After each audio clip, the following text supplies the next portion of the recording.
kabar semua? Senang sekali saya Rini Ayuning Tias dapat menjumpai Anda kembali dalam program kesayangan kita, Dokterku. Disiarkan langsung dari studio El Sinta TV dan 95,7 FM Fit Radio Semarang. Seperti biasa selama 1 jam ke depan, kami akan menyajikan informasi seputar kesehatan Anda dengan tema kali ini mengenai perawatan penuaan kulit di era new normal. Bagi Anda yang ingin bertanya langsung, silakan di 021 2520 666 atau bisa juga kirim pertanyaan Anda ke email kami di dokterkuelsinta@yahoo.co.id.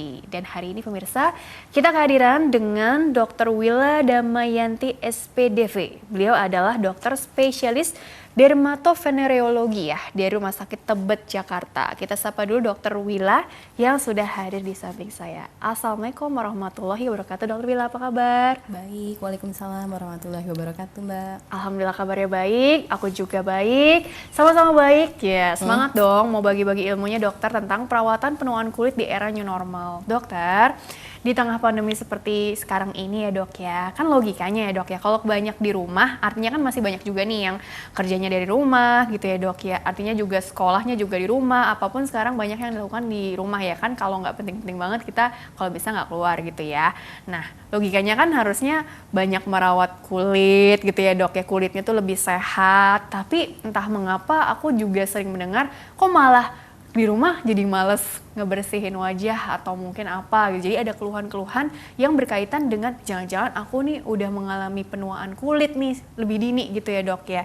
Jadi sebenarnya yang pengertian dari penuaan kulit dulu ini apa dokter? Apakah mungkin usianya muda tapi wajahnya kok mungkin jauh lebih apa ya istilahnya lebih dewasa dari usianya, atau bagaimana pengertiannya dokter? Penuaan kulit itu merupakan memang hal yang alami yang kita jalanin sesuai dengan bertambahnya usia kita ya Mbak ya. Jadi Aging proses ya. Aging proses ya. Okay. Selain aging proses yang disebut dengan faktor intrinsik, dia juga dapat disebabkan oleh faktor dari luar yang faktor intrinsik. Yaitu penyebab utamanya biasanya karena paparan sinar UV.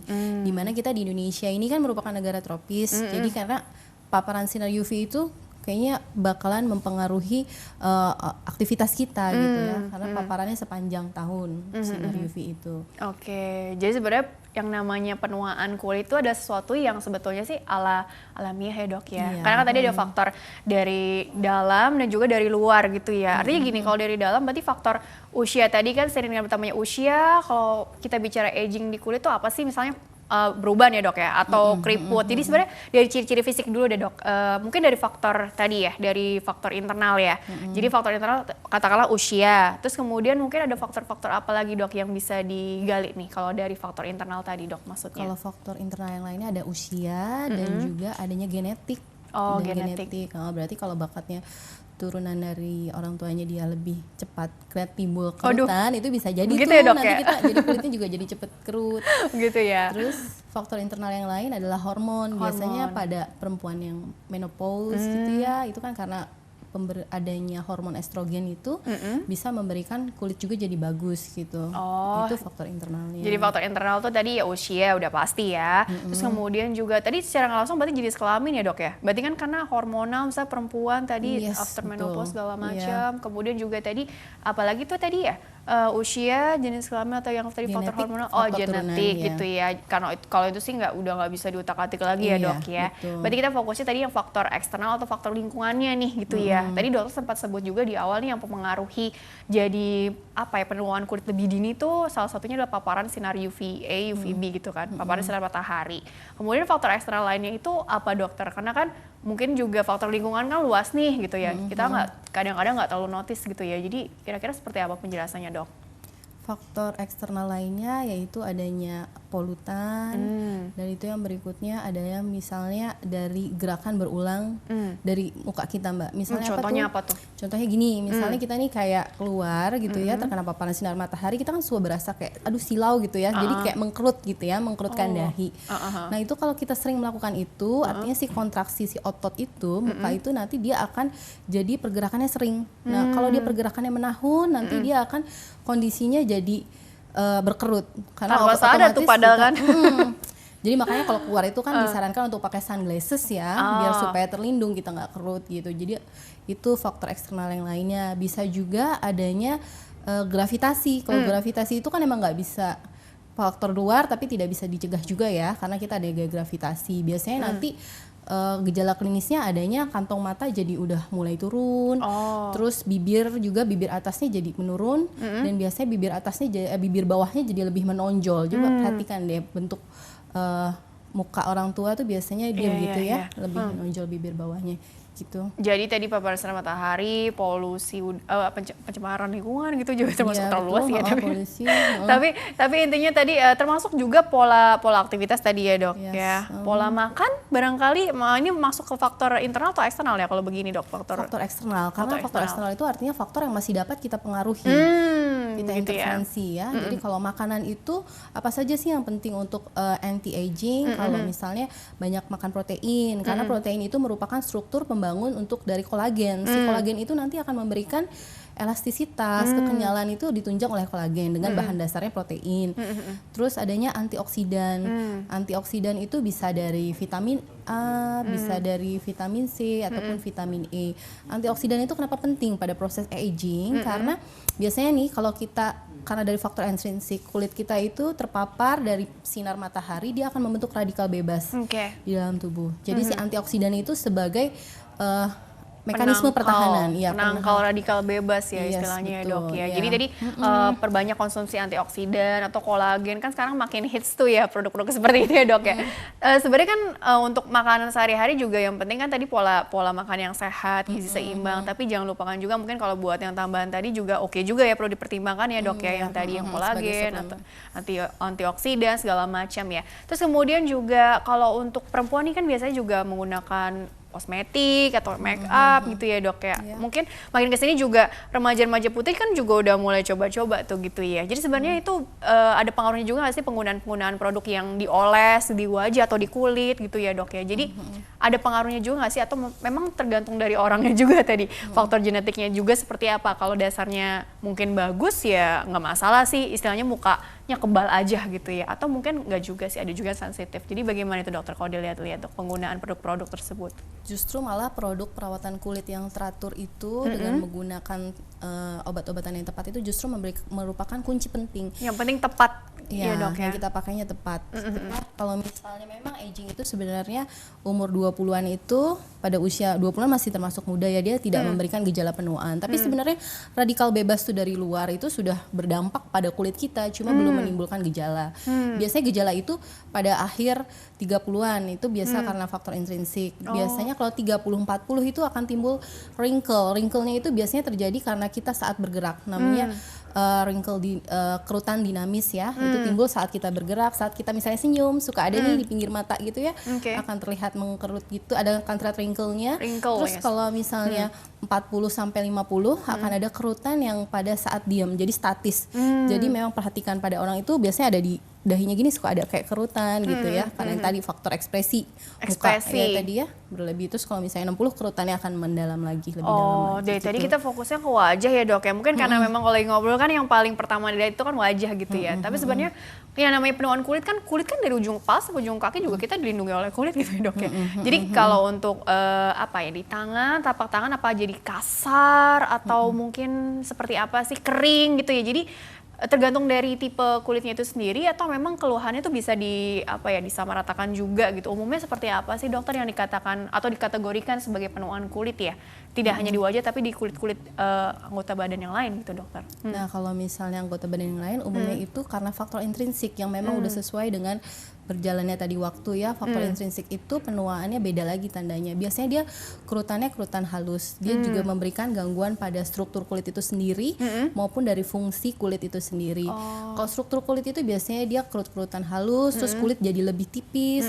Itu yang ditimbulkan pada bagian lain. Bisa dilihat pada bagian lengan dalam. Biasanya nanti udah umur yang tadi saya bilang pada akhir dekade ketiga, berarti 30 akhir ya, mau 40 itu biasanya udah mulai kelihatan tuh kerutan-kerutan gitu. Terus fungsinya juga menurun, biasanya dia jadi lebih cepat, lebih kering, terus habis itu suka kadang lebih gatal, merasa gatal gitu. Jadi ada penurunan fungsi gitu ya, dan juga secara kosmetik juga nampak jelas gitu ya terlihatnya gitu ya dok ya. Oke dokter, kita jeda dulu sebentar ya, nanti di segmen selanjutnya akan ada slide yang bisa dokter jelaskan lebih detail lagi ya. Baiklah pemirsa, jangan kemana-mana, tetaplah bersama kami akan kembali sesaat lagi.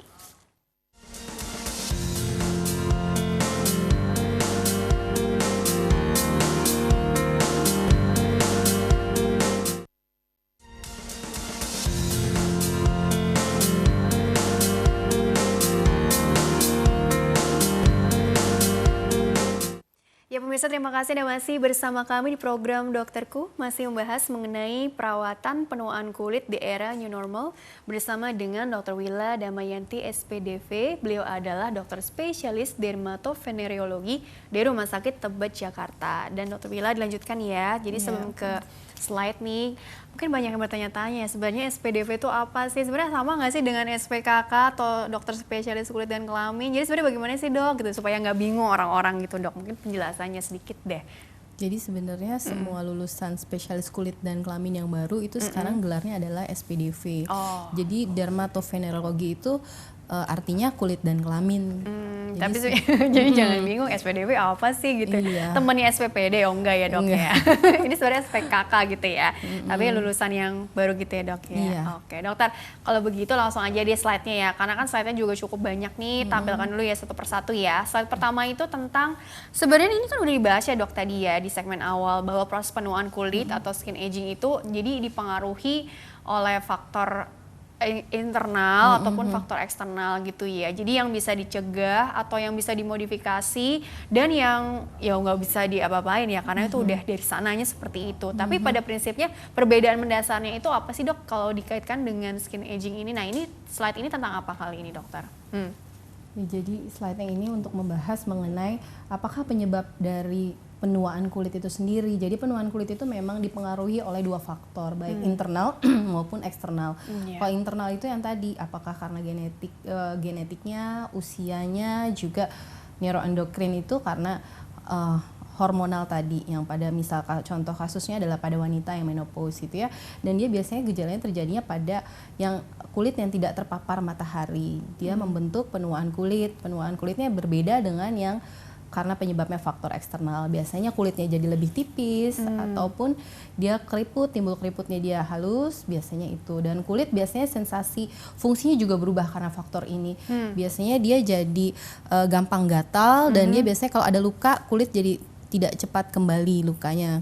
Fungsi kulitnya tidak cepat kembali normal gitu. Sebenarnya fungsi kulit itu apa sih dok? Kan pasti untuk melindungi kita, tapi maksudnya untuk mengatur apa suhu tubuh atau apa gitu. Jadi bagaimana supaya kita jadi makin paham juga sih sebenarnya fungsi kulitnya tadi mengalami penurunan nih gitu ya. Jadi maksudnya tuh apa sih begitu dokter? Yang paling utama fungsi kulit karena dia organ paling luar, jadi dia sebagai proteksi. Protection nah, ya, untuk melindungi tubuh kita lah intinya ya dari ya ancaman dari luar gitu, dari matahari atau apapun gitu ya. Oke, coba selanjutnya lagi tentang apa ya saat berikutnya ini. Oh, ada perbandingan kulit nih dari umur 20, 30, 40, 50. Makin ke sana makin ada mulai ada keluhan nih gitu ya. Dan itu kan sebenarnya bisa diperlambat nggak sih dok gitu kan. Betul. Jadi ini di bawahnya ada gambar apa dok? Perjalanan apa ini? Perjalanan agingnya tadi atau bagaimana? Jadi ini adalah proses menua dibandingkan dari tiap 10 tahun ya Mbak. Jadi yang bawah itu merupakan gambaran jaringan kulit di bawahnya. Sebenarnya di sini kalau pada umur 20 tahun itu belum terlihat gejala penuaan. Tapi memang sudah banyak paparan yang tadi radikal bebas, yaitu paparan karena faktor eksternal penyebab penuaannya. Kalau pada 30-an biasanya tadi bisa juga timbul kerutan halus dia. Kalau 40 mungkin dengan berjalannya waktu itu dia akan terlihat adanya lemak pada muka jadi berkurang. Dia jadi kelihatannya seperti kayak cekung gitu ya, nggak seger lagi. Tirus gitu. Pipinya gitu. Terus kalau yang bertambahnya umur tentu kerutannya akan bertambah dan volume fat loss-nya itu banyaknya lemak yang hilang pada wajah juga bertambah. Jadi dia makin kayak kempot mungkin ya orang gitu bilangnya. Iya. Namanya usia gitu ya. Oke. Jadi next slide-nya coba. Sensitif soalnya bahas-bahas begitu dok. Nanti ada yang protes. Kan maunya kan dibilang awet muda pasti orang-orang dong. Makanya ini pentingnya menggunakan sunscreen gitu ya dok ya. Terus juga ada rekomendasi khusus nggak sih dok dalam memilih sunscreen? Karena terus terang pusing deh atau bingung ya. Karena terlalu banyak produk gitu kan di luar sana. Terus juga masing-masing tuh ada menawarkan keunggulan yang beginilah begitulah gitu. Tapi sebenarnya kalau dari sudut pandang dokter sendiri gitu ya, paling enggak tuh yang mengandung apa, terus juga mungkin kandungannya juga yang seberapa gitu. Kira-kira juga bagaimana sih dok untuk penggunaan sunscreen ini sendiri yang perlu dicermati gitu. Gitu ya. Jadi yang harus kita pahami dulu adalah sunscreen itu merupakan faktor yang paling utama penyebab penuaan kulit. Jadi ini penting banget kalau kita mau mencegah aging skin. Kalau kita cuma pakai moisturizer, kita nggak pakai sunscreen, ya sama aja bohong gitu ya. Jadi gimana sih cara memilih sunblock yang baik atau sunscreen ya, ataupun tabir surya? Itu adalah kita pilih dengan yang spektrum luas. Spektrum luas itu apa? Artinya dia bisa menutupi, bisa covering dari sinar UVA maupun sinar UVB. Itu karena kita tahu sinar UVA itu dia dapat tembus kaca. Jadi kalau misalnya kayak sekarang nih kita kaitkan dengan adanya work from home gitu, dia itu kalau misalnya dia terkena paparan sinar UVA itu masih bisa tuh dia menyebabkan keriput. Biasanya UVA itu menimbulkan gejala penuaan kayak bintik-bintik hitam, kayak misalnya kerutan. Kalau si UVB itu dia karena biasanya dia menyebabkan yang lebih akut, burning, sunburn itu. Nah keduanya itu kita cari sunblock yang mengandung protektor dari itu. Kita cari yang ada SPF-nya. SPF itu sebenarnya sih merupakan tanda bahwa dia mampu melindungi terhadap sinar UVB. Terus nanti pilih lagi yang ada kodenya, biasanya PA +1, +2 itu melindungi covering terhadap sinar UVA gitu. SPF-nya yang berapa nih dok? Kan SPF minimal 30. Minimal 30 nih. Ya, ataupun bisa 50 gitu ya. Oh, ya karena kan ada yang 50, ada yang ini gitu kan. Jadi katanya semakin tinggi malah semakin baik atau bagaimana tuh logikanya? Kalau tergantung kebutuhannya. Kalau misalnya kita cuma kayak Tergantung biasa kebutuhan ini ya. nggak outdoor, kita nggak mau kemana aktivitas keluar gitu ya, atau rekreasi yang keluar yang banyak sinar matahari itu ya 30 aja cukup. Tapi yang harus diperhatikan adalah makainya juga harus benar, seberapa banyak, dan habis juga perlu diulang. Biasanya pengulangannya itu ada 2 cara. Jadi dia diulang tiap 2 jam. Tiap 2 jam atau bisa juga diulang yang satu lagi, ada yang penganut paham bisa diulang begitu pakai setengah jam kemudian kita ulang lagi gitu. Walaupun istilah gini, di rumah aja nggak keluar-keluar, nggak terpapar sinar UVA, UVB, tetap harus pakai sunscreen kah? Maksudnya gini, apakah lampu juga perlu dipertimbangkan sebagai ancaman juga untuk kulit? Kan kita nggak tahu juga tuh dok untuk detail yang seperti itu. Apakah harus tetap menggunakan sunscreen walaupun nggak keluar kena matahari begitu dok? Ya itu ada jurnal juga sih yang mengatakan bahwa itu paparan lampu ataupun kena kompor kita masak itu sebenarnya macam, ya. Itu bisa bikin tanda penuaan kayak flek gitu timbul itu.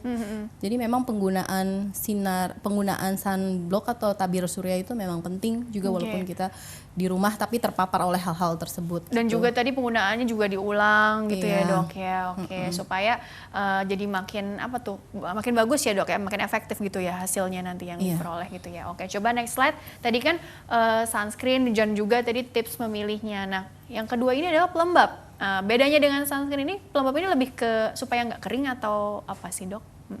Ya, jadi sejalan dengan beriringnya waktu, dia nanti si kulit aging ini dia akan lebih cepat kering, terus habis akan ada transepidermal water loss. Jadi kulit bagian atas itu menguap airnya. Jadi kita harus kasih moisturizer supaya dia nggak kering, supaya dia juga nggak gatel. Gimana cara memilihnya itu cari yang sesuai dengan tipe kulit. Kadang-kadang yang produk-produk yang trending sekarang ada juga yang mengcombine moisturizer dengan sunscreen itu sendiri. Itu it's okay gitu kalau misalnya kalau emang cocok di kita boleh. Kalau emang kita kulitnya nggak masalah gitu ya. Tapi sih yang harus dipahami juga sebaiknya pilih yang ada bacaan hypoallergenicnya itu gitu. Jadi kalau kandungannya apa? Kandungannya bisa pilih yang ada asam hyaluronat. Hyaluronat itu juga kan sekarang untuk sekarang lagi trending yang namanya skin booster ya. Asam hyaluronat itu jadi kayak dia mengisi sela-sela di dalam kulit itu, jadi dia tampak lebih muda gitu ya. Itu biasanya. Terus ada juga kandungan dari asam alfa hidroksi. Yang paling sering dipakai adalah asam glikolat maupun asam laktat. Yang asam alfa hidroksi ini juga bikin kulit lebih kelihatan glowing, itu biasanya mengandung ini. Tapi memang kadang cocok-cocokan juga ya dok ya. Karena kan betul. tadi kan aman gak nih untuk kulit sensitif? Karena kan tipe-tipe kulit juga ada yang dari sananya juga udah kering, ada yang berminyak normal ataupun yang sensitif atau kombinasi gitu ya dok ya. Itu juga akan sangat mempengaruhi pemilihan sunscreen dan pelembabnya juga, atau bagaimana dok untuk tips juga dari dokter nih sesuai dengan tipe kulit kita masing-masing? Bagaimana pemilihan produk-produk tersebut dok? Kalau misalnya untuk tabir surya biasanya kita pilih, kalau untuk kulit yang sensitif itu kita gunakan yang jadi ada 2 tabir surya itu, dia ada yang organik maupun inorganik. Kalau inorganik itu dia physical, jadi dia melindungi tubuh kita sinar matahari kayak kita pakai face shield, dia jadi melindungi gitu. Dia tidak terserap dalam tubuh. Itu biasanya sih pada yang alergik itu biasanya saya sendiri lebih suka yang physical physical sunblock gitu. Kalau misalnya yang organik itu dia kimia sunscreen. Jadi dia masuk ke dalam tubuh, dia nanti akan bereaksi, dia menangkal efek buruk dari sinar matahari. Untuk penggunaan pelembab tadi juga prinsipnya sama juga diulang tiap berapa jam sekali begitu dokter, atau mungkin pagi aja atau malam sebelum tidur atau ya tadi sebelum berangkat kerja gitu, jadi supaya kitanya juga nggak kelupaan gitu loh dok, apalagi di tengah aktivitas yang mungkin juga sibuk bagi sebagian orang gitu dokter. Kalau penggunaan moisturizer atau pelembab tidak perlu diulang dalam 2 jam, tapi yang harus diperhatikan adalah kapan kita memberikan pelembab kulit itu. Jadi pada saat kulit kita lagi lembab, misalnya kita habis mandi, biasanya saya selalu bilang sama pasien 3 menit ya sudah dikeringkan dengan handuk, dia 3 menit itu kenapa? Karena kondisi menyerap si zat aktif dari pelembab itu lagi bagus-bagusnya di saat 3 menit setelah mandi itu kulit masih lembab gitu, yang harus diperhatikan itu. Atau habis wudhu gitu kan? Oh ya boleh. Bisa juga kan, yang penting pada saat kondisi kulit kita lagi lembab tadi ya. Betul. Jadi daya penyerapannya itu jauh lebih baik, maksudnya seperti itu ya. Wow, oke, baik. Coba selanjutnya lagi tentang apa kali ini? Yuk. Oke, bahan anti aging topikal. Ya kan suka apa ya, banyak kalau kita nonton reviewan dari apa ya istilahnya itu YouTuber ya, vlogger ya, beauty vlogger, sorry, ya. influencer gitu-gitu kan. Oh ini bahan ini mengandung retinol lah, bagus lah untuk anti aging lah, bla bla bla gitu ya dok ya. Atau mungkin yang vitamin inilah kolagennya bagus, bla bla bla gitu kan. Jadi sebenarnya sih prinsipnya ini apa dok? Karena kan dalam memilih produk kita juga nggak mau salah-salah juga gitu ya. Memang kan baiknya kan nanti kan konsul ke dokter. Tapi kalau kita bisa katakanlah bisa membeli yang dijual bebas tapi insya Allah aman gitu ya, kira-kira juga bagaimana dan cocok alhamdulillah tuh kira-kira bagaimana tuh dokter? Untuk kandungan yang pencegahan kulit menua yang paling utama adalah retinoid. Jadi pilih krim retinoid. Retinoid itu apa sih? Sebenarnya dia merupakan derivat dari vitamin A. Jadi namun kadang-kadang retinoid itu suka ada efeknya kulit jadi lebih kering, merah gitu ya. Jadi makanya kadang-kadang influencer tuh kayak retinol, ada lagi bentuk yang lebih ringan yang tidak menimbulkan iritasi gitu. Dia gunanya untuk mencegah terjadinya degradasi kolagen. Jadi itu yang faktor yang utama. Biasanya kita makainya ini karena dia fotosensitivitas, kita makainya malam. Makanya tuh krim malam tuh penting banget untuk pencegahan skin aging. Kadang-kadang orang suka males kan, kadang-kadang pakai krim malam padahal kelupaan, ketiduran. Justru malah krim malamnya itu yang berguna banget untuk mencegah skin aging gitu. Kenapa pada saat malam hari? Kan kita apa karena lagi tidur tadi jadi logikanya lebih keserap atau apa nih dok yang tadi? Jadi yang untuk mencegah skin aging itu adalah si retinoid. Sedangkan retinoid itu kalau dipakai siang dia itu fotosensitif. Jadi dia bekerjanya jadi nggak aktif gitu. Makanya digunakannya saat malam hari. Oke, pengertiannya begitu ya. Coba di slide berikutnya lagi tentang apa? Tadi ini sebenarnya, nah ini kan pendengar Fit Radio Semarang nggak bisa lihat ada gambar apa sih gitu ya. Jadi sebenarnya ini ciri-ciri atau bentuk-bentuk atau apa sih dok yang bisa dokter jelaskan? Ini ada kumpulan foto-foto apa nih? Jadi foto-foto ini adalah gejala klinis dari faktor intrinsik, faktor luar itu ya tadi ya. Jadi karena banyak karena paparan sinar UV. Kalau yang gambar pertama itu keriput itu dia biasanya bisa diatasi dengan pemberian moisturizer ataupun tadi yang krim retinoid. Bisa juga dengan melakukan peeling, chemical peeling, bisa pun mikrodermabrasi. Sedangkan tanda photo aging lainnya adalah timbul bintik-bintik hitam atau age spot. Itu bisa juga diberikan krim retinoid, bisa juga diberikan intense pulse light ataupun laser, mikrodermabrasi dan juga chemical peeling. Tanda lainnya ada kulit kendur. Jadi kulitnya kayak kendur gitu, itu biasanya bisa juga diberikan filler untuk mengatasi itu. Jadi kulitnya lebih keangkat lagi dan lebih kencang ya. Ada juga urat muka. Urat mukanya sebenarnya nama kedokterannya istilahnya telangiektasis. Jadi dia biasanya lasernya itu berbeda. Dapat juga dibelikan dengan diatasi dengan intense pulse light. Pemberian krim-krim untuk mengatasi telangiektasis yang kayak bercak di kulit kayak spider ya, kayak laba-laba bilang spider fence itu, kalau sebenarnya untuk krim itu nggak bisa. Jadi dengan terapinya memang dengan IPL ataupun dengan laser. Biasanya lasernya laser V-beam yang untuk mengatasi gangguan itu. Kalau urat muka kan artinya terkena matahari atau mungkin penggunaan kosmetik yang kurang tepat, Atau kan kalau penyakit apa tuh varises kan di kaki ya. Ini di wajah bisa juga atau bagaimana maksudnya dok? Iya, di wajah bisa juga. Jadi di wajah bisa timbul yang karena akibatnya tadi karena faktor ekstrinsik. Bisa juga karena pemakaian obat. Biasanya obat-obat yang mengandung steroid. Obat-obat online yang mengandung steroid. Biasanya yang kalau dia steroidnya tinggi itu bisa bikin putih, bisa langsung cerah. Nah itu kalau dia dipakai lama itu kulitnya jadi tipis, terus jadi kelihatan deh urat-urat merahnya itu. Makanya itu kan hati-hati kalau menggunakan produk gitu ya dalam jangka waktu panjang. Ini sudah sesuai anjuran dokter atau belum gitu ya. Memang hasilnya tuh nampak menggiurkan gitu ya dok ya. Tapi ternyata efeknya tadi bisa membuat kulit jadi jauh lebih tipis gitu ya dok tipis, ya. Oke, ada lagi saat selanjutnya lagi.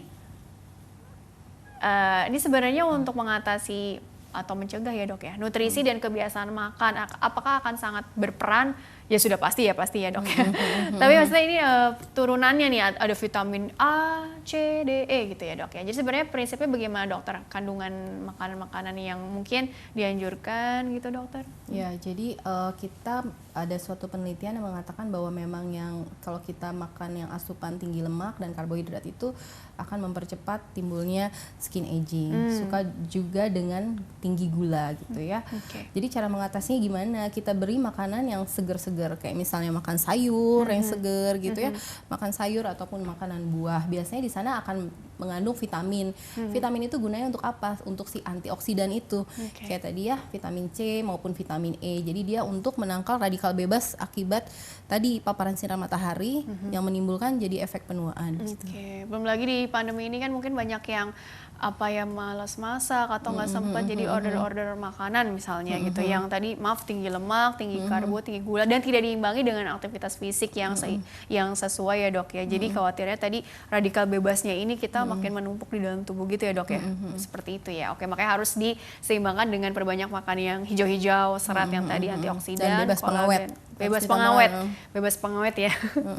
Zaman sekarang tapi agak susah ya dok ya nyari yang benar-benar bebas pengawet. Coba saat berikutnya lagi ada tidak?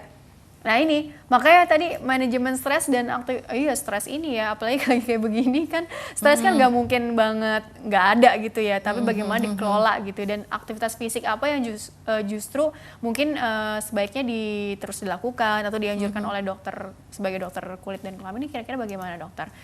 Manajemen stres dan aktivitas fisik. Manajemen stres itu ya mungkin itu lebih tepatnya ke ini ya, psikolog atau ini ya. Cuma manajemen stres ya emang pandemi ini pasti terjadi, membawa kita harus terima ya. Jadi kalau tapi apakah yang terjadi pada kulit karena adanya stres yang meningkat itu?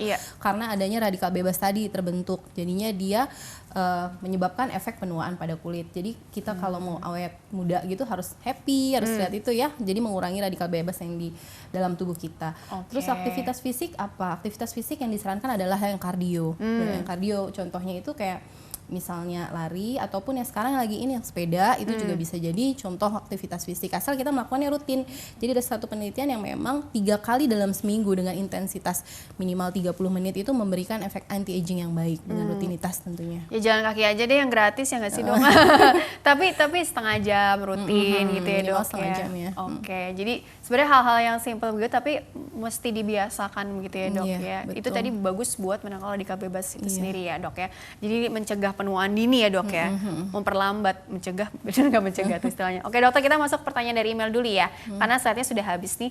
Jadi bagi pemirsa yang ingin bertanya via email, silakan saja kirim ke alamat email kami di drkuelsinta@yahoo.co.id. Format lengkapnya di bawah ini, nama, usia Anda atau usia yang ditanyakan, serta tempat tinggalnya ya. Baik, pertanyaan pertama ini dari usianya masih muda nih dok, dari Alma usianya 17 tahun dari Parung. Nah, ini lagi di rumah ya, jadi bisa nonton ya, lagi mungkin sekolahnya lagi ada shift-shiftnya nih, aku nggak ngerti nih. Oke, dok saya mau bertanya dok, gitu kan, saya punya adik nih, adik saya usianya 11 tahun, 11 tahun, SMP ya dok ya.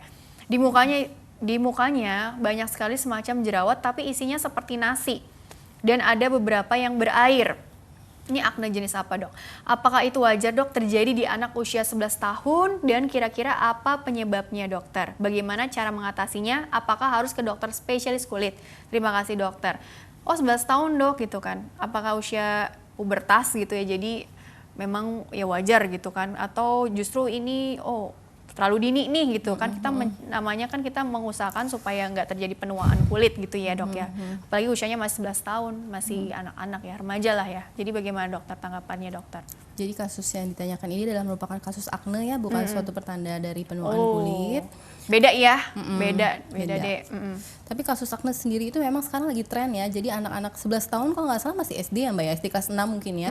Itu tuh emang karena SD ya? Oh iya SD, karena SD kelas pengaruh 6. ya. Bener-bener. Pengaruh ini jadi mereka tuh jadi lebih, pasien saya juga banyak yang SD, SMP masih kelas 1 tuh udah care sama mukanya gitu. Mungkin gara-gara influencer juga ya pengaruh itu. Jadi mereka lebih peduli. Ada jerawat sedikit mereka berobat. Biasanya dia emang keluhannya gitu, seperti yang dikeluhkan adalah kayak beruntusan, kayak ada putih-putih itu. Nanti kalau pasien datang dengan akne, tentunya dengan usia segitu, kita tetap memperhatikan apakah aknenya ringan. Biasanya sih umumnya umur segitu aknenya masih ringan. Aknenya masih ringan itu dia bentuknya yang tadi kayak kecil-kecil, kayak beruntusan, dan juga kayak ada nasinya. Itu kita sebut juga dengan pustul. Lalu terapinya bagaimana? Yang pertama tentu dengan merawat wajahnya, mencuci wajahnya 2 kali sehari dengan pembersih yang bisa mengandung sulfur ataupun Sulfur ya? tea tree ya. Itu dia bisa mengurangi kadar minyak di anak umur segitu ya. Terus selanjutnya diberikan obat-obat anti jerawat. Biasanya obat anti jerawatnya pilihnya ada yang bisa mengandung tretinoin. Tretinoin selain aging juga bisa untuk anti akne. Cuma kadarnya tentu berbeda ya. Terus bisa juga kita berikan atau salicylic acid ataupun yang mengandung benzoyl peroxide. Tapi sebaiknya sih untuk umur segitu jangan beli yang over the counter drug ya, yang dijual bebas. Sebaiknya sih nanya ke spesialis kulit karena mumpung segitu ada permasalahannya, masih usia muda, ditanganinnya dengan baik. Oke, gitu ya. Jadi penanganan akne pun juga dilihat-lihat dari usianya juga ya dok ya. Mungkin beda dengan penanganan akne di usia 20-an, 30-an gitu. Ini kan remaja ya masih, ya anak-anak ya, atau remaja ini 11 tahun gitu ya, SD tadi. Tapi kalau dibilang bagaimana mengelola ke depannya supaya nggak muncul lagi, kan namanya jerawat kan udah hilang, ntar ada lagi jerawat kangen lah, jerawat salah makan lah, atau apa orang kan istilahnya seperti itu. Tapi apakah memang kalau ini lebih ke mengatur keseimbangan hormonal juga dok? Jadi mungkin ada obat yang diminum barangkali, atau lebih ke jaga pola makannya aja deh gitu kan, supaya mencegah timbul akne selanjutnya lagi. Walaupun ini bukan termasuk ke perawatan penuaan kulit ya, tapi kan ini kan kalau kulitnya sehat kan otomatis kan kedepannya insya Allah jadi jauh lebih baik dong kualitas kulitnya sendiri begitu dokter. Bagaimana itu dokter? Sebenarnya pencegahan supaya dia tidak berkembang menjadi jerawat yang banyak, bisa jadi kayak bentuknya bisul-bisul gitu ya, dan menimbulkan bopeng, itu ya menangani jerawat dari udah tahap awal itu udah ditangani dengan baik gitu ya. Nggak terlambat gitu ya. Jadi yang faktor yang utama tadi ya menjaga kebersihan kulitnya itu sendiri, membersihkan dari minyak itu sendiri. Nggak boleh gitu dipencet-pencet kan, biasanya kan risi tuh gatel, dipencet-pencet, pegang lah apa. Iya benar, jangan itu akan menimbulkan scar nanti jadi bopeng-bopeng kalau dia korek-korek sendiri itu biasanya, dan itu susah penanganannya ya. Walaupun bisa diatasi. Yang berikutnya harus diperhatikan adanya faktor perubahan gaya hidup. Jadi memang kalau yang sekarang nih work from home tapi kok pada jerawatan sih, itu juga kebanyakan tuh pasien-pasien kalau dia udah kita tanya suka pada ngemil makanan yang tinggi gula gitu, itu juga bisa mempengaruhi timbulnya jerawat. Tinggi gula juga tuh ya, jangan lupa tuh tinggi karbo, tinggi gula, tinggi lemak. Tetap sih makannya harus yang itu ya tadi ya, sayur. Iya, harusnya ya. Tapi ya oke deh, yang penting seimbang lah tadi ya prinsipnya. Tapi kurang lebih begitu ya tadi ya untuk adiknya Mbak Alma, adik Alma ya, kurang lebih seperti itu. Baik, move on ke pertanyaan selanjutnya dari Irena. Ini pertanyaannya, Irena ini usia 24 tahun, masih muda-muda semua ya dok ya Irena 24 tahun dari Bekasi. Saya mau tanya dok, di kulit kaki saya ada muncul bercak merah. Lalu setelah digaruk jadi benjol kecil hitam mirip tai lalat. Oh, awalnya bercak merah aja, setelah digaruk-garuk gitu mungkin karena nggak nyaman gitu, gatel, malah jadi benjol kecil hitam seperti tai lalat. Apakah termasuk gejala dermatitis? Ini beda lagi nih dari penuaan kulit, tapi nggak apa-apa, ditanggapin aja begitu dokter. Ya jadi kalau awalnya merah dan gatal itu biasanya merupakan gejala dermatitis, biasanya peradangan pada kulit ya. Cuma kalau dia nggak ditangani dengan baik dan dia habis itu jadi hobi menggaruk, biasanya nggak dalam minum obat jadi makin digaruk itu dia kulitnya jadi perbaikan untuk penyembuhannya lebih lambat. Akhirnya dia menjadi itu yang tadi dia bilang kayak tai lalat itu bisa jadi mungkin kulitnya teraba lebih tinggi gitu, kayak ada suatu massa di dalamnya itu, dan biasanya bercaknya lebih hitam. Biasanya bercak lebih hitam itu timbul karena adanya peradangan sebelumnya. Kita sebut dengan hiperpigmentasi pasca inflamasi gitu. Hiperpigmentasi pasca inflamasi. Inflamasi itu yang tadi tandanya merah, gatel gitu ya. Suatu dermatitis itu suatu inflamasi. Berarti kalau kayak gini solusinya di apa nih? Tapi dia nggak nanya solusi ya. Ini nanya gejala dermatitis atau bukan gitu ya. Oke, terima kasih dokter penjelasannya. Tapi begini dokter, kalau kita balik ke treatment lagi untuk mengatasi penuaan kulit gitu ya. Oke lah kalau di rumah nanti akan ada tipsnya tersendiri dari dokter. Tapi kalau kita perlu bantuan dokter spesialis kulit dan kelamin, artinya harus segera ke rumah sakit, karena kalau ditunda katakanlah jadi makin lama nih gitu kan proses penyembuhannya. Mumpung sekarang lagi istilahnya lagi di golden periodnya nih gitu ya. Apalagi di tengah pandemi ini, apa yang perlu diperhatikan sebelum mungkin ke rumah sakit atau ke fasilitas layanan terdekat untuk mencari pertolongan gitu. Barangkali memang kasusnya harus segera ditangani gitu kan, bukan yang bisa ditunda gitu. Kira-kira bagaimana itu dokter? Ini untuk kasus skin aging maksudnya? Skin aging, iya. Kita balik ke tema lagi ya. Oke. Skin aging itu yang pertama kali gejalanya itu adalah kulit kusam. Jadi perhatiin aja apakah kok kulit saya tambah kusam ya. Itu bisa merupakan gejala awal dari skin aging itu sendiri. Jadi kalau mengatasinya gimana supaya nggak lebih lanjut tadi, yaitu tadi pakai sunblock, itu yang penting banget. Jadi kalau sunblock itu nanti dia tidak akan menyebabkan kerusakan aging yang lebih lanjut, yang kayak tadi timbul keriput, timbul bintik hitam. Itu dengan pemakaian sunblock aja, dengan moisturizer aja sebenarnya kalau dia rutin, dia teratur itu sudah membantu. Ini pria juga perlu ya dok? Iya. Karena kan biasanya kan perempuan aja nih, kalau pria tuh nggak terlalu merhatiin, padahal kan aging kan dialami oleh siapapun gitu ya. Oke, jadi tapi kalau untuk treatmentnya sendiri kalau memang udah terlanjur seperti itu, apakah perlu ada yang di laser atau mikrodermabasi tadi gitu ya, atau mungkin itu macam-macam sih ya dok ya, tergantung dari keluhannya, dan itu biasanya nanti kan bisa dilihat langsung oleh dokternya dan kira-kira apa yang cocok gitu ya dok ya. Oke dokter, kita jeda dulu sebentar, nanti dilanjutkan kembali di segmen terakhir sekaligus closing statement dari dokter ya. Baiklah pemirsa, jangan kemana-mana, tetaplah bersama kami akan kembali sesaat lagi.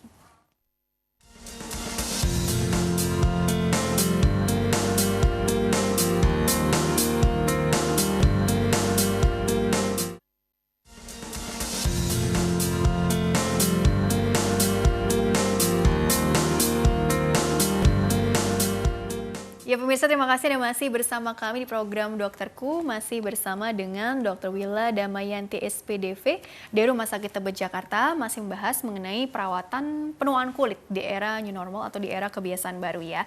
Dan dokter, dilanjutkan kembali nih di segmen terakhir sebelum closing statement, bagaimana tips dari dokter pribadi untuk kita semua, khususnya mungkin yang memang sangat mempedulikan penampilan ya, untuk merawat kulit kita nih agar kalau bisa sih awet muda gitu ya, nampak seperti itu selalu gitu ya, muda selalu. Jadi apa yang perlu dijalankan nih habit-habitnya, karena kan lagi pandemi nih, siapa tahu malah bukannya makin rajin merawat malah jadi males gitu ya dok ya, maaf aja dok. Jadi bagaimana itu dokter, tips-tips yang perlu diperhatikannya, silakan. Untuk yang pertama kita tetap membersihkan area muka ya, untuk mencuci wajah itu biasanya kan tahap pertama sebelum kita memberikan krim untuk perawatan kulit yang tadi mengandung tretinoin tadi ya. Membersihkan wajahnya juga jangan terlalu digosok dan juga jangan sering-sering, cukup dia 2 kali saja, pagi dan maupun saat mau tidur itu dibersihkan. Kecuali kalau kulitnya sangat berminyak boleh sampai 3 kali, dan atau aktivitasnya di luar itu boleh sampai 3 kali membersihkan wajahnya gitu. Lalu yang berikutnya adalah menggunakan moisturizer, karena biasanya tadi untuk pemakaian kadang-kadang bagian tubuh tuh sering dikeluhkan ada pasien, dok aduh saya kok gatel-gatel. Sebenarnya kulit aging itu tadi karena fungsinya sudah menurun, jadi memang harus diberikan moisturizer, ditambah sekarang pada work from home, stay at home, nyalain AC. AC itu jadi kan penguapan kulit juga, penguapan air di kulit juga jadi meningkat gitu ya. Jadi makanya sering ada banyak keluhan gatal itu. Jadi jangan lupa mengoleskan pelembab, yaitu 3 menit setelah mandi. Lalu untuk yang berikutnya adalah tetap makan makanan yang tadi, makanan yang tanpa pengawet, yang rendah lemak, rendah karbohidrat maupun rendah gula. Itu yang tadi. Kalau untuk yang di area tertentu nih area mata, apakah ada pengaruhnya juga kualitas tidur kita, kualitas aktivitas olahraga yang dijalankan, karena kan bisa aja kan ya nggak gerak sama sekali gitu kan, nggak keluar rumah juga untuk terpapar sinar matahari, berjemur gitu kan, jadi iya ada penuaan kulit ya, area mata ya. Sekarang apalagi pada hobi nonton drama Korea ya, sampai malam-malam sampai begadang jadi mata ya? panda ya. Teman saya sih kayaknya banyak ya. Terus sibuk praktek dong kalau dokter. Terus habis itu kita jadi kadang saya juga nih memperhatikannya di tempat kerja deh, di rumah sakit. Karena kita pakai masker, orang tuh sering kita lihat tuh ya area matanya aja. Jadi kadang ketahuan deh kalau matanya, oh ini yang aging, yang udah mulai ini sekian, umur sekian. Jadi makanya kalau sekarang ini penting nih di era sekarang nih memperhatikan juga untuk pencegahan penuaan pada kulit di area kelopak mata. Jadi yang pertama harus diperhatikan adalah si area mata, kelopak mata ini sebenarnya tetap diberikan sunblock atau sunscreen tadi tetap ya. juga ya? Tetap kita oleskan. Ada juga yang bentuknya stick supaya jadi dia nggak melebar ke bawah gitu ya. Ataupun kalau mau menggunakan yang bentuknya krim itu kita bisa ngoleskan pelan-pelan. Yang jelas yang paling penting adalah menggunakan kandungan SPF-nya tadi yang tetap minimal 30 itu.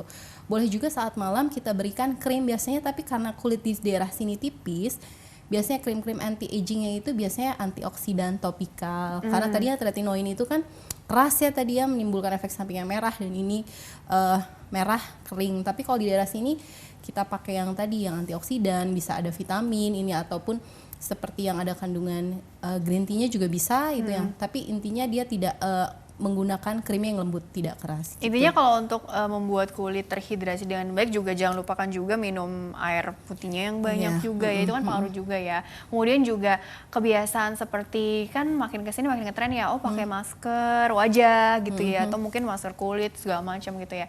Terus juga pakai scrub gitu ya dok. Sebenarnya hal-hal yang istilahnya dalam tanda kutip ya murah meriah lah gitu, tapi bagus buat kesehatan kulit kita untuk intinya mencegah bukan mencegah ya, memperlambat penuaan dini itu terhadap kulit. Itu kira-kira bagaimana dokter untuk kebiasaan pakai masker, tadi peeling ala yang pakai scrub yang kita bisa beli di drugstore, itu gimana tuh dokter? Kalau pakai masker dia memang sudah untuk melindungi area, jadi covering itu bisa dari masker wajah ini nih yang buat kulit. Oh, masker wajah kulit ya, bukan masker yang kita pakai ya teman-teman ya, bukan ya. Oh ya itu boleh sih masker itu, tapi dia sifatnya superficial ya, jadi nggak terlalu banyak membantu ya untuk masker itu, biar tapi kelihatan seger aja, enak dipakainya ya. Oh kirain bisa membantu sampai ke dalam-dalam juga enggak ya dok? Enggak, itu kayak pemberian krim aja yang tadi sudah dipaparkan. Jadi memang untuk kulit aging itu tadi yang utama itu si sunblock, terus yang mengandung tretinoin, boleh juga pakai yang kalau tambahannya serum antioksidan, yang serum vitamin C kan banyak nih yang di ini ya, yang dijual bebas itu malah lebih bagus untuk dipakai. Tapi kalau misalnya mau pakai masker sekali-sekali juga nggak apa-apa, ataupun tadi yang scrub itu exfoliate, jadi dia kan menyingkirkan yang kulit mati di permukaan kulit kita, itu boleh, cuma jangan sering-sering. Karena kalau exfoliate berlebihan juga bikin aging juga gitu. Waduh, jadi yang sedang-sedang aja. Makanya langsung konsul aja ke dokter supaya nggak salah ya. Oke dokter, karena waktunya terbatas, jadi closing statementnya singkat saja mengenai tema hari ini kepada kita semua. Silakan dokter. Penuaan kulit merupakan proses yang terjadi secara alamiah, tapi penyebabnya dapat juga disebabkan dari faktor eksternal, terutama sinar matahari. Jadi penting untuk tetap memakai sunscreen atau tabir surya dengan minimal SPF 30, dan juga jangan lupa untuk memberikan moisturizer pada kulit kita, karena dengan adanya pandemi ini kita jadi banyak di rumah, banyak kena AC akan menyebabkan kulit kering. Jadi tetap merawat kulit dan juga perhatikan asupan, nutrisi yang tadi sudah dijelaskan, maupun tetap beraktivitas. Yang paling penting hindari stres bahasa pandemi ini. Tetap relax, tetap happy, tetap tenang gitu ya dok ya. Insya Allah nanti cantik luar dalam, Cila. Lancar auranya ya. Amin ya Allah. Terima kasih dokter telah berbagi ilmunya di sini. Insya Allah membawa banyak manfaat untuk orang banyak. Sukses, berkah selalu untuk dokter ya. Iya, baiklah pemirsa. Terima kasih juga Anda telah mengikuti program ini. Saya Rini Ayuning Tias beserta seluruh kru yang tugas. Mohon undur diri dari hadapan Anda. Sekian dan sampai jumpa.